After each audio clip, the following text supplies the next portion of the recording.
Сәлем достар! Бүгін сіздерге Ореодан жасалатын чизкейктің рецептісімен бөлісетін боламын. Ең алдымен Орео печеньелерін осылай ортасына бөліп, блендерге салып, ұсақтап алатын боламыз.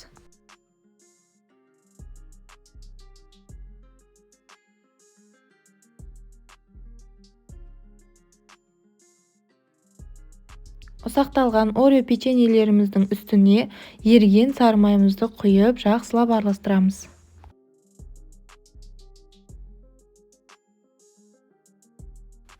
Ыдысымыздың үстіне пергамент қағазымызды төсеп, формамызды қойып, формамыз жылжып кетпес үшін оны осылай қыстырып шығатын боламыз.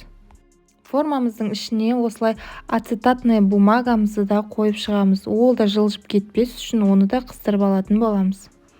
Енді ішіне печеньелерімізді салып, үстін осылай басып шығатын боламыз. Бір тегіс етіп басып шығамыз және оны тоңазытқышқа 20 минутқа қалдырамыз.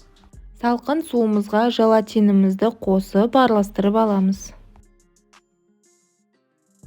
Судан соң Орео печеньелерімізді осылай ұсақтап аламыз. Енді 33% сливкиімізді миксерлейтін боламыз. Сливкиіміз жақсы шығуы үшін міндетті түрде салқын сливки қолданамыз.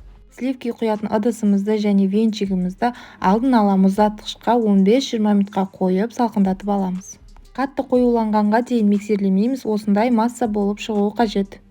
Ал енді творожный сырымызды миксерлейтін боламыз. Творожный сырымыз міндетті түрде бөлме температурасында болуы қажет. Ал енді кондитерлік дүкендерде сатылатын осындай ақ шоколадымызды микроволновкада ерітіп аламыз. Жаңағы миксерлеген творожный сырымызға осы ақ шоколадымызды қосып отырып миксерлейміз. Творожный сырымыз міндетті түрде жылы болуы тиіс. Себебі еріген ақ шоколадымызды қосып жатқан кезде шоколадтарымыз ішінде түйіршіктеніп қатып қалуы мүмкін. Сондықтан да творожный сырларыңызды жылытып алсаңыздар да болады. Алдын ала дайындап қойған желатинімізді де микроволновкада ерітіп, осы массамызға қосып араластыратын боламыз. Желатинімізді шамамен 1-2 секунд уақыт бойына ерітеміз. Үстіне миксерленген сливкиімізді құямыз және оны да араластырып аламыз. Массамыз осындай жұмсақ болып шығады. Енді үстіне ұсақталған Орео печеньелерімізді салып, тағы да араластырып аламыз.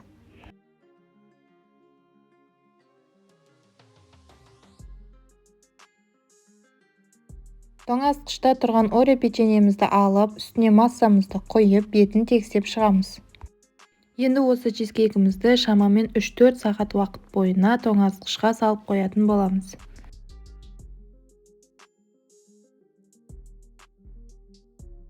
Шоколадымыз бен сары майымызды ерітіп аламыз.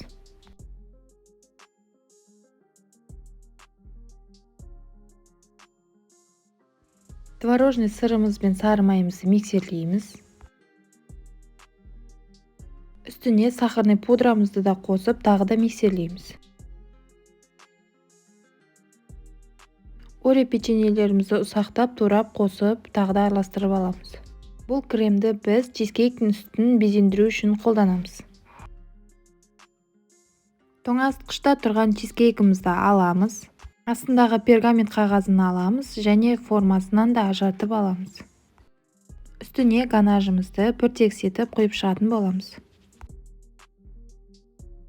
Кондитерлік мешокқа жылтыша тәріздес насадкамызды салып, ішіне кремімізді құйып, чизкейкіміздің сыртын осылай безендіріп шығатын боламыз.